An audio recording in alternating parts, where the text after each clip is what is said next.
Bonjour à toutes, bonjour à tous et bienvenue dans un nouvel épisode de Homo Ethicus. Je m'appelle Julien Burgos et avec ce podcast, j'ai envie de partager avec vous des sources d'inspiration et de réflexion pour mieux comprendre le monde dans lequel nous vivons, mieux comprendre les comportements de l'être humain et ainsi apporter plus de richesse et de profondeur dans nos existences. Et surtout, réfléchir à notre éthique de vie pour que nous puissions passer de l'ère de l'Homo economicus à celle de l'Homo ethicus. Et oui, rien que ça.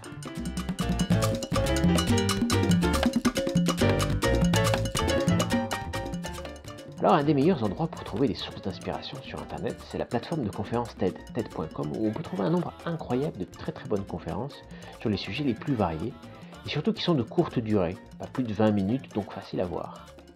Je vous recommande de regarder la playlist des 25 conférences les plus vues, et en particulier regarder la 3e conférence la plus visionnée, avec près de 42 millions de vues. Il s'agit de celle donnée par Simon Sinek en 2009 pour présenter son idée Start with Why. Mais si vous n'avez pas envie de regarder la conférence, eh bien écoutez ce podcast parce que je vais vous présenter son idée, que je vais aussi un petit peu critiquer et faire quelques digressions comme c'est mon habitude. Dans cette conférence et dans son livre éponyme, Simon Sinek nous explique l'importance de définir son pourquoi pour avoir les idées plus claires et pour pouvoir prendre de meilleures décisions, que ce soit en tant qu'individu ou en tant qu'organisation. Alors si vous vous êtes déjà demandé pourquoi vous avez pris telle ou telle décision, pourquoi vous continuez à garder le travail que vous détestez, pourquoi vous avez voté pour telle ou telle personne, pourquoi vous avez choisi tel parcours scolaire qui ne vous motive pas du tout, alors restez avec moi pour cet épisode dans lequel je vais vous présenter son idée principale qui j'espère vous aidera à chercher et surtout à trouver votre pourquoi. Mais qui est Simon Sinek ? Alors c'est un conférencier britannique, auteur de livres sur le management et la motivation qui a beaucoup de succès, surtout dans le monde de langue anglaise, avec sa conférence et son livre best-seller Start with Why, qui a été traduit en français par le titre Trouver son pourquoi. Bon, la traduction littérale devrait être Commencer avec pourquoi, dont le sens est légèrement différent, mais bon bref, on ne va pas débattre du titre. Sinek a travaillé dans le milieu du marketing, donc sa cible principale, en fait, ce sont les entreprises. Il souhaite leur donner une approche, des outils pour leur permettre d'avoir plus de succès, d'avoir plus de clarté dans leurs décisions, d'avoir des travailleurs plus motivés, ce qui amènerait, selon sa logique, plus de clients et des clients plus fidèles. Cependant, son idée peut très bien s'appliquer aux individus et au sens que nous cherchons à donner à nos vies, aux motivations profondes de nos existences, et c'est cela qui m'intéresse. Alors de quoi nous parle-t-il ? Il explique que les grands leaders et les compagnies, les sociétés qui ont le plus de succès et qui nous inspirent, sont celles et ceux qui commencent par définir leur pourquoi. Il explique que ces leaders pensent, agissent et communiquent exactement de la même manière, qui est aussi exactement l'inverse du reste du monde. Et Sinek prétend avoir compris ce mécanisme qu'il appelle le cercle d'or, The Golden Circle. Ça fait très américain ce titre. Donc ce qu'il appelle le cercle d'or, c'est un ensemble de 3 cercles concentriques, donc qui ressemblent à une cible de tir à l'arc. Au centre se trouve un premier cercle, c'est notre pourquoi. Pourquoi nous faisons ce que nous faisons.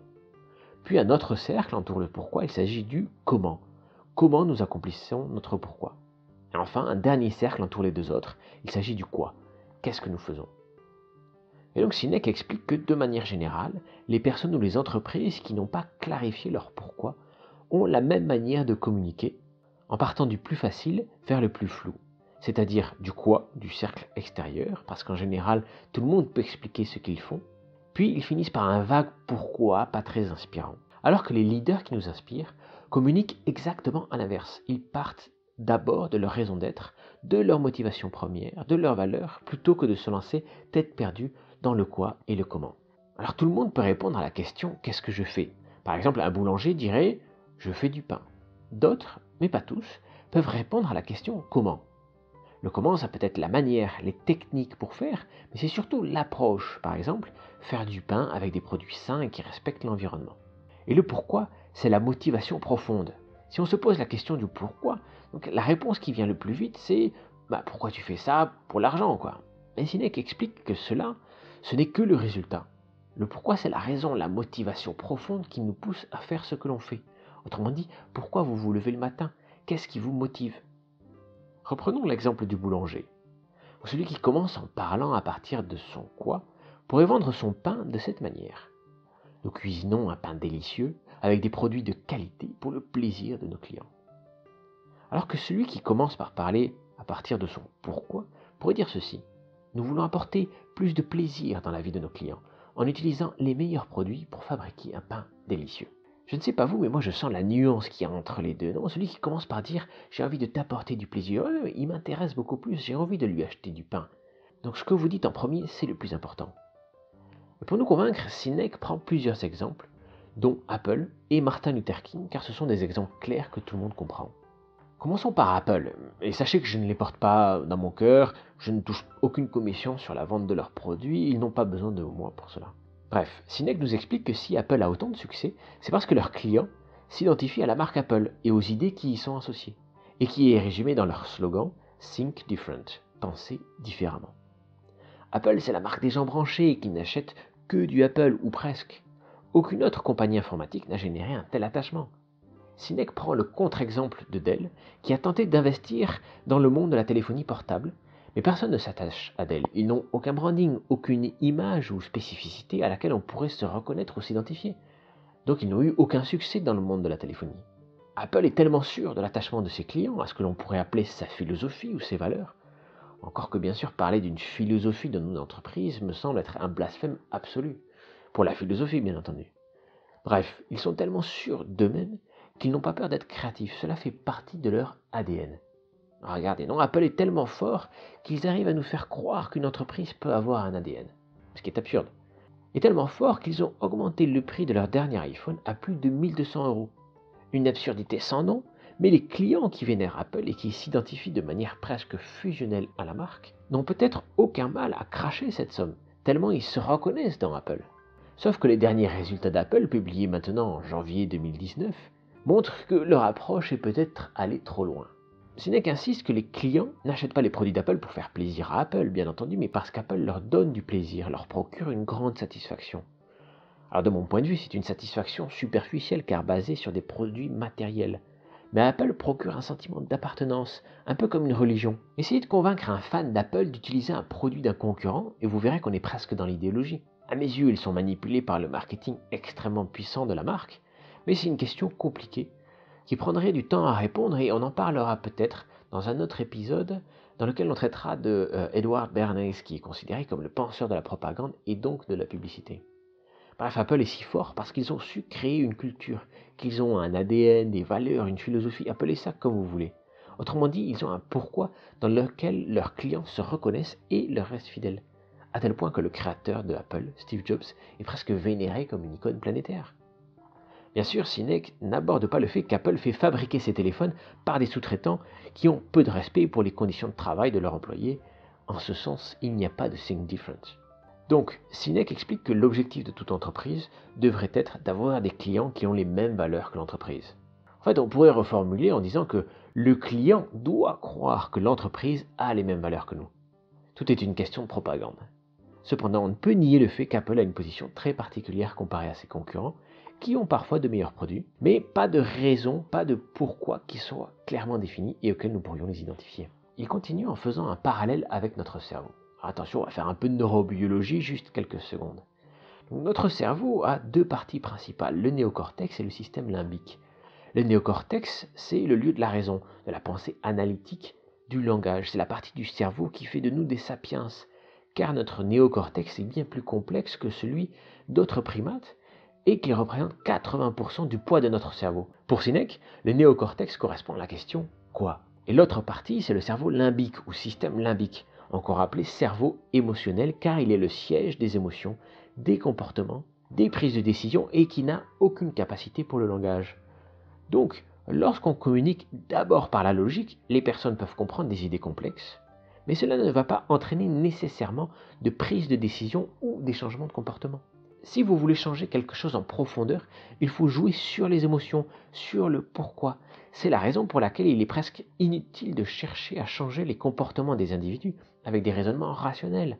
Il faut jouer sur les émotions et de préférence positives. Pour Sinek, il faut commencer à définir notre pourquoi, nos valeurs profondes. Et c'est cela qui est le message le plus important de la conférence de Sinek en fait. Comprendre que si l'on veut convaincre des personnes, alors il faut communiquer par les émotions. Lui, il l'utilise surtout pour le marketing. Et le fait d'en être conscient, de comprendre que c'est un outil marketing, peut nous aider à mieux percer et déjouer les techniques utilisées par les entreprises. Car après tout, Le but des dirigeants d'Apple, ce n'est pas de contribuer à améliorer l'espèce humaine, mais bien de s'enrichir et d'enrichir leurs actionnaires. Faisons aussi attention de ne pas se laisser abuser par le discours séduisant de Sinek qui fait passer les entreprises pour des organisations qui seraient à notre service. Ce n'est absolument pas le cas d'Apple, sinon leurs sous-traitants auraient de meilleures conditions de travail et les dirigeants utiliseraient leurs bénéfices pour faire des investissements et non pour acheter leurs actions et ainsi augmenter leur valeur. Cependant, il ne faut pas non plus cracher sur toutes les entreprises. De très nombreuses ont une vraie logique de respect vers leurs clients, que ce soit dans le commerce équitable ou ailleurs.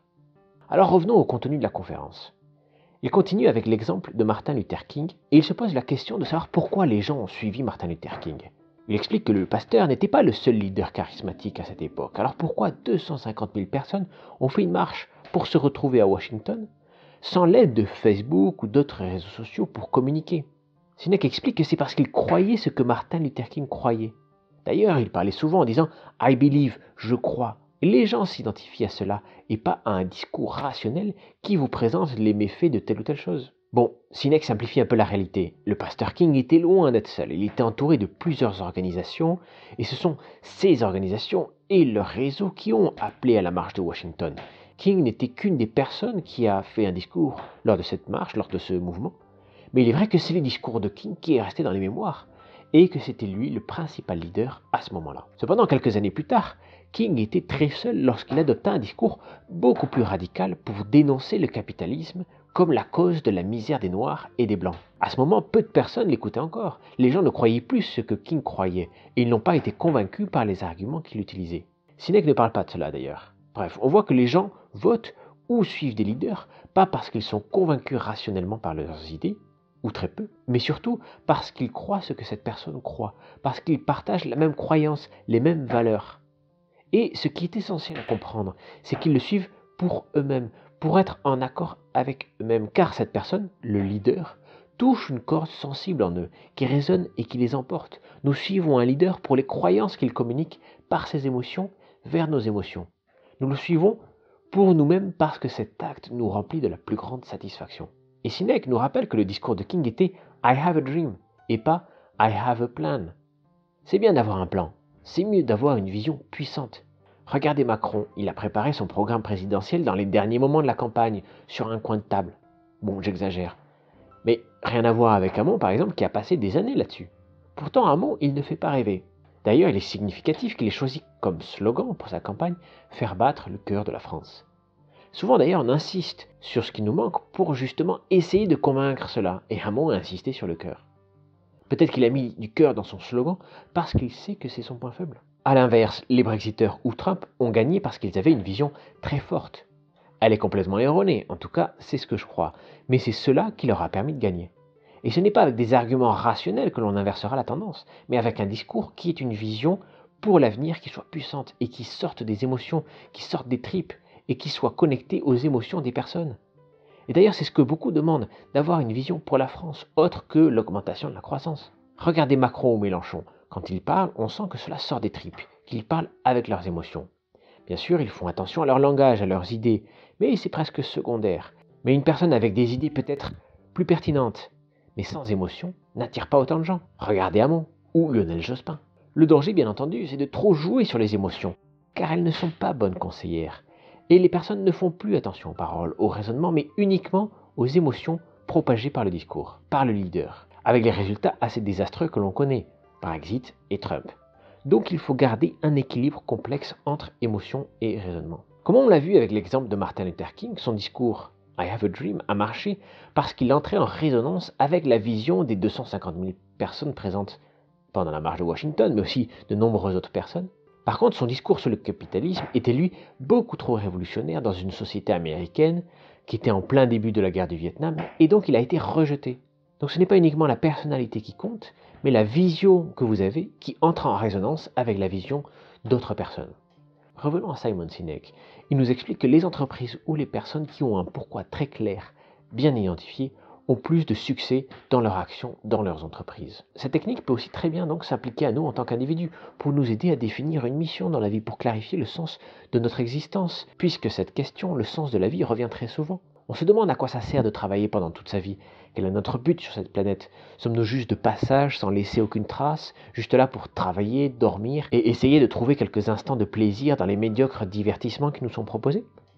Je noircis le tableau, mais pas beaucoup. Cette question est pour moi essentielle, et ce podcast est plus ou moins voué à répondre à cette question du sens de la vie, de comment conduire notre existence. Certaines personnes répondent à cette question du pourquoi sans aucune difficulté, car elles ont pu trouver leur passion, leur vocation, leur pourquoi très tôt.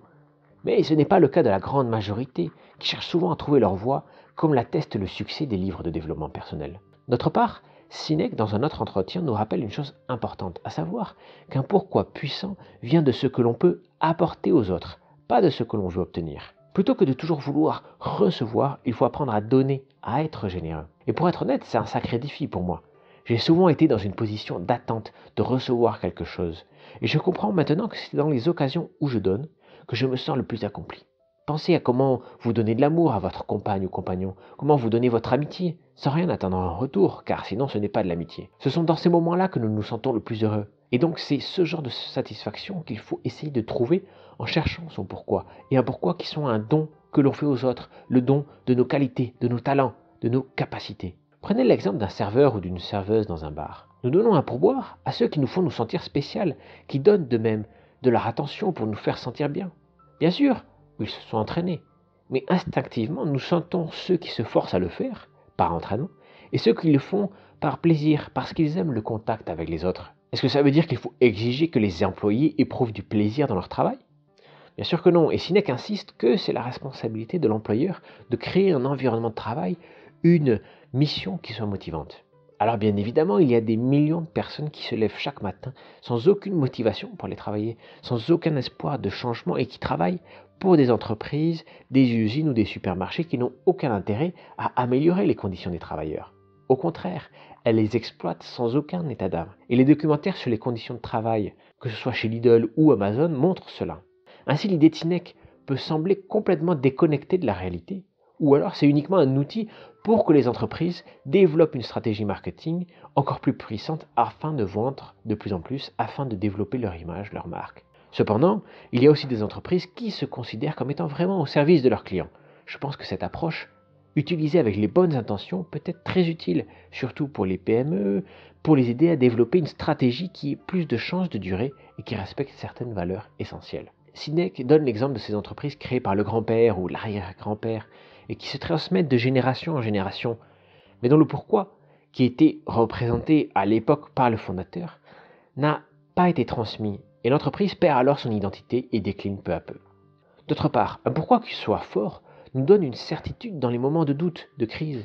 Cela nous permet de garder à l'esprit notre motivation profonde, même si nous sommes critiqués de toutes parts, même si nous ne rencontrons pas de succès, de reconnaissance, et surtout lorsque d'autres personnes essaient de nous faire changer d'avis, de nous faire dévier de nos certitudes. Cela peut nous aider à définir les valeurs profondes qui sont les nôtres et à rejeter les idées trop simples, qui semblent attrayantes, mais en contradiction avec notre pourquoi. Prenons un exemple lié au contexte social et politique en France. Si on commence par poser la question « quoi ? Quel est le problème ? Qu'est-ce que vous voulez ?» Certains pourraient répondre « on veut du travail, de meilleures conditions, un plus grand pouvoir d'achat. » Bien, comment obtenir cela ? Certains pourraient répondre « il faut sortir de l'Union européenne » ou alors « il faut virer les immigrés qui mettent notre pays en danger » ou encore « il faut réformer le capitalisme et tendre vers une société de décroissance ». Et bien évidemment, il y a encore beaucoup plus de réponses à ce problème. Et pour pouvoir choisir le comment, il faut se demander le pourquoi. Pourquoi on veut plus de pouvoir d'achat ? Est-ce que c'est pour pouvoir acheter plus et consommer plus ? Bon, cela serait plutôt un résultat, mais pas vraiment le pourquoi. Mais d'ailleurs, ce serait un résultat assez superficiel. Donc, il faut chercher au niveau des valeurs. Est-ce qu'on veut que chacun autour de nous ait de meilleures conditions de vie, peu importe son origine ? Alors, dans ce cas, les solutions de rejet de l'autre sont automatiquement caduques. Cet exemple est peut-être simpliste, mais il permet de montrer l'importance de définir son pourquoi et de toujours y revenir lorsque l'on a besoin de prendre des décisions importantes. Ce cercle d'or et cette approche que Sinek nous propose, qui est de commencer par trouver son pourquoi, est une manière de percevoir le monde très puissante et qui peut nous aider, nous en tant qu'individus, mais aussi des entreprises ou même un parti politique ou une nation, à définir les valeurs que nous voulons mettre en avant, à définir pourquoi nous voulons agir, pour quelles valeurs, pour quelles idées, afin de donner un peu plus de sens à notre vie et aussi plus d'intensité. Quelqu'un qui sait pourquoi il fait ce qu'il fait, pourquoi il se lève chaque matin, et beaucoup plus motivé de se lever, beaucoup plus motivé chaque jour de sa vie. Aussi, je vous encourage à utiliser cette technique que j'ai moi-même utilisée. Appliquez-la à vos objectifs personnels. Demandez-vous que voulez-vous faire de votre vie, dans votre entreprise ou dans les associations auxquelles vous contribuez. Dans ce livre, Sinek nous donne son pourquoi. Je vous donne ma propre traduction parce que je n'ai pas la version française. Inspirez les gens pour qu'ils fassent ce qui les inspire, pour qu'ensemble, chacun d'entre nous puisse contribuer à façonner un monde meilleur. Allez, et je vous donne le mien. Inspirer et guider l'humanité vers plus d'amour, de respect et de fraternité. Vaste programme, n'est-ce pas? Voilà, je vous encourage à regarder la conférence de Simon Sinek sur TED, qui est sous-titrée en français. Vous pouvez aussi réécouter ce podcast sur ma chaîne YouTube, Homo Ethicus. Dans la description de la vidéo, vous trouverez les liens vers la conférence de Sinek sur TED, ainsi que les liens vers ma page Facebook et Twitter. Je serais ravi d'avoir votre avis sur cette approche. Laissez un commentaire sur la chaîne YouTube et si vous avez déjà utilisé cette approche, partagez votre pourquoi pour à votre tour inspirer les autres. Si vous voulez me soutenir, et ce serait génial si vous le faites, je vous encourage à vous inscrire au podcast et laisser un avis sur Apple Podcast ou iTunes, de préférence en mettant le plus d'étoiles possible. Ça permettra au podcast d'être en tête de classement et de trouver de plus en plus d'auditeurs. Et surtout, n'hésitez pas à partager sur les réseaux sociaux. Voilà, je vous remercie énormément d'avoir suivi cet épisode. J'espère que vous avez apprécié cette première étape de ce voyage et à très bientôt pour un nouvel épisode de Homo Ethicus. Et comme le disait l'autre, Banzai!